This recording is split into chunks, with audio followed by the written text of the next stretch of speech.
book of the Torah, the middle towards the end, and the name of this week's Torah portion is Ki Teitzei. Ki Teitzei has the most amount of commands, mitzvot, than any other Torah portion in the Torah. There are 74 of them.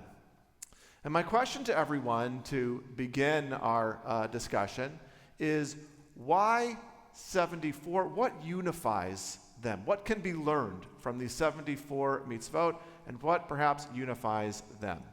Anyone have any reasons why you think why we have 74 mitzvot at this moment?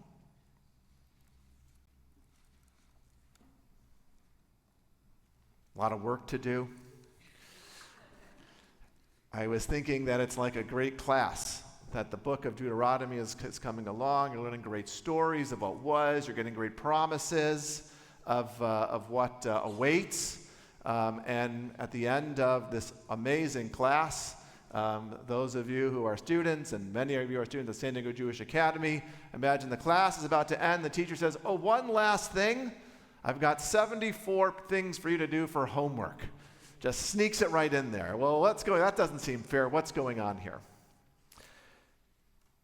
To help us understand what these 74 mitzvot are about, I invite you, if you want to open up to page 1112, I want to highlight a couple of mitzvot. And they are unique. Fasten your seatbelts, because as you think about what those mitzvot are about, they might not be exactly what you thought they were going to be, especially in the beginning. So page 1112. Ki Teitzei. What does the name of the Torah portion Ki Teitzei mean? When Teitzei, when you will go out to take the field against your enemies. There's an assumption here. It's not Im Teitzei, if you ever come across a time where there's going to be war, or if you are somehow, it's ki. Like there's an assumption like this will happen. There's going to be war that awaits you. And you who are reading this, there's going to be moments where you are going to be this person that has to go out. And the Lord your God delivers them into your power, and you win. You've got your power, your strength, and you take some of them captive. And you see among the captives, Vira'ita, you see a beautiful woman, and you desire her, and would take her to wife. You shall bring her into your house, and you shall trim her hair, pare her nails, and discard her captive's garbs. She shall spend a month's time in your house, lamenting her father and mother. After that time you come to her and possess her, and she shall be your wife. So what follows is guidelines. When you see a captive woman that you see as beautiful, and you would like for this woman to be your wife, you've got to follow certain protocols before you can take her as your wife. File that away. Think about what's going on here. What is the purpose of these 74 mitzvot? As we jump ahead to another fun mitzvah, a little bit in quotation marks. I'm going to unpack both of these. Chapter 21, verses 18 to 20 to 21. So I'm on the bottom of page 113. If a man has a wayward and defiant son who does not need his father or mother and does not obey them even after they discipline him, his father and mother shall take hold of him and bring him out to the elders of his town at the public place of his community. They shall say to the elders of his town, this son of ours is disloyal and defiant. He does not listen to us. He is a glutton and a drunkard. Thereupon the men of his town shall stone him to death. Thus you will sweep out evil from your midst. All Israel will hear and be afraid. Shabbat shalom, everyone. And what is going on here with these very two provocative laws? Michal?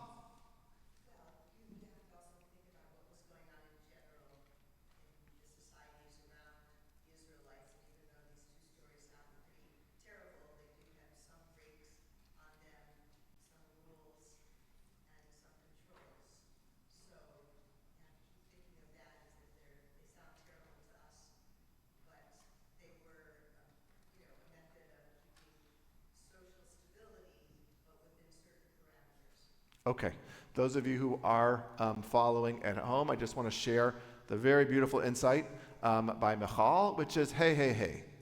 If you span outward and look at the context where these laws are coming in and how other people are treating captives, how other people are treating rebellious children, it's okay that we have some laws here that give structure, that give order and stability in what we hope to be a more kind manner than perhaps how other societies are living at that time. Okay, the contextual justification for this. By the way, not alone in that. Yasher Koach Michal. Anyone else who can explain these two laws? Goes without saying, please do not practice these laws at home today. And that's because our rabbis look at these laws and, I see a hand up, I'm sorry.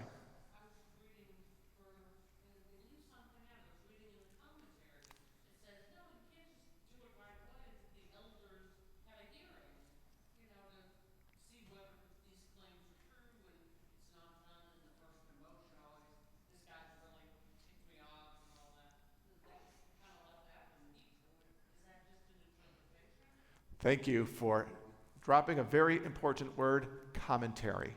And thank you for following along in the commentary. And here we see the importance of there being a commentary, there being a gloss, a lens for how we as Jews should read these words.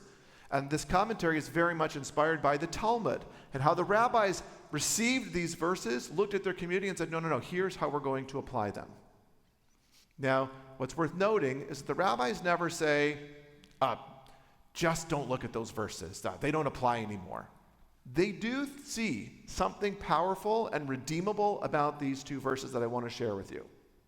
But they also very much limit the scope because the rabbis believe that the message of these verses would be lost in their direct implication.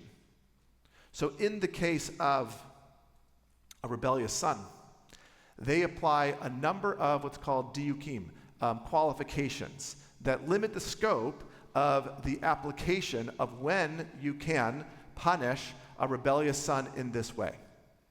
One of the levers that they push to limit the implication of this is really awesome. They say, notice how it says husband and wife.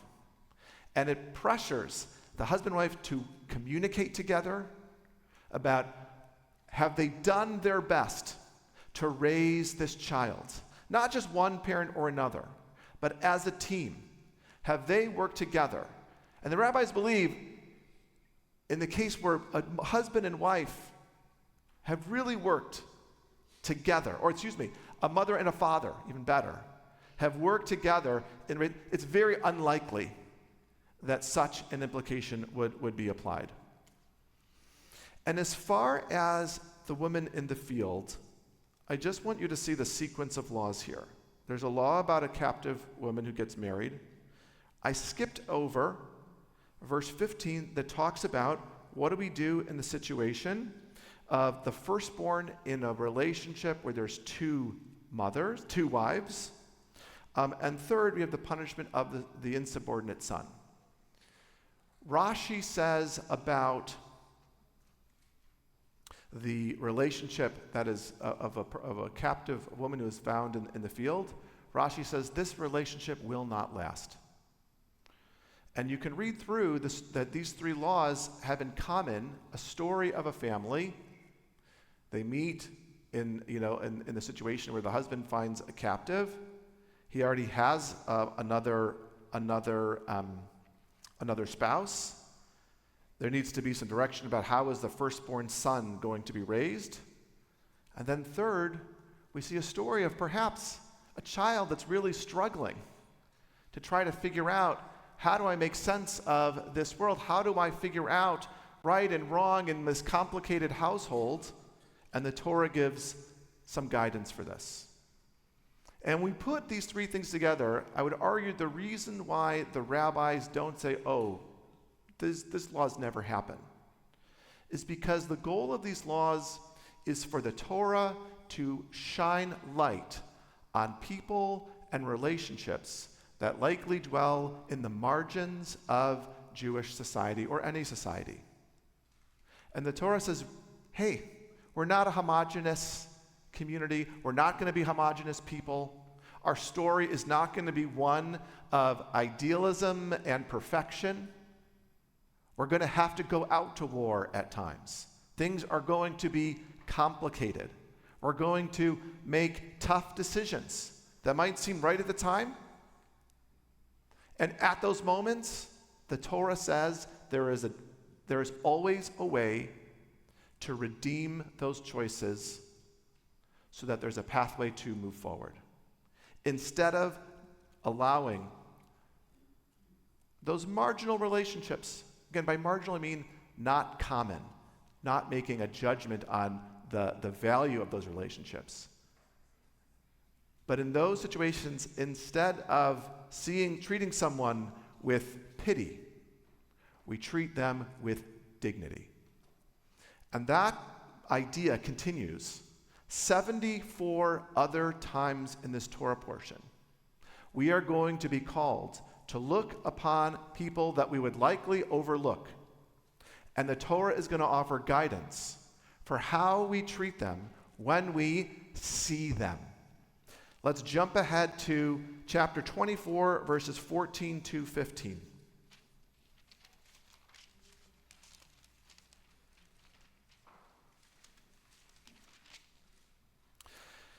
You shall not, lo ta'asok, you shall not abuse a needy and destitute laborer, whether a fellow countryman or a stranger in one of the communities of your land. You must, how is it that we don't abuse a needy or destitute laborer? You must pay him his wages on the same day, before the sun sets, for he is needy and urgently depends on it. Else he will cry to the Lord against you, and you will incur guilt.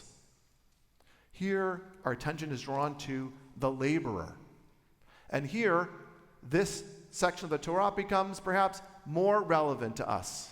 Not so much for the political interpretations of this verse, but rather from the fact that all of us are likely to have had, over the course of our lives and probably this past week, someone who we gave money to perform a task for us.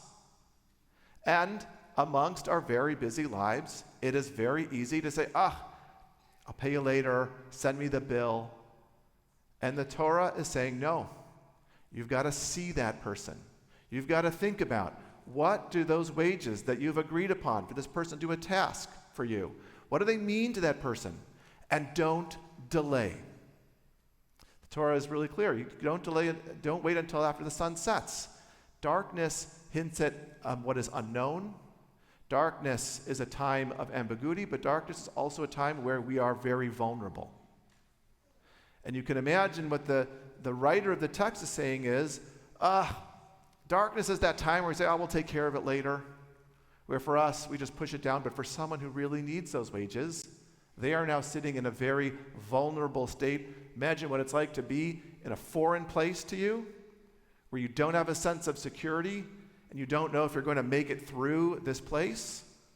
The Torah is saying, don't put someone who is working for you in that place. And then one more. Let's go to chapter 24, verse 17. Lo tatem mishpat ger yatom velo tachvol. You shall not subvert the rights of the stranger or the fatherless. You shall not take a widow's garment in pawn. Remember that you were a slave in Egypt, and that the Lord your God redeemed you from there. Therefore do I enjoin you to observe this commandment. You should look after the stranger, the fatherless, and the widow. This is, by the way, we see it one of 74 times in this week's Torah portion. But the law to not subvert the rights of the stranger, the orphan, or the widow is, if you look at the entire 5 books of the Torah, the most commonly written law in the entire Torah. I believe it's written 32 times, hinting at one of the themes of the entire Torah, what it means to be Jewish. But here we see it. And what I love about the message here is that it says, why should we respect those people? And the answer is because we were once slaves in Egypt and God took us out. Recently I was listening to a lecture by Rabbi Meir Soloveitchik, and he talked about something that really highlight why the Torah is linking this story in a Torah portion that deals with seeing the strangers and those who dwell in the margins.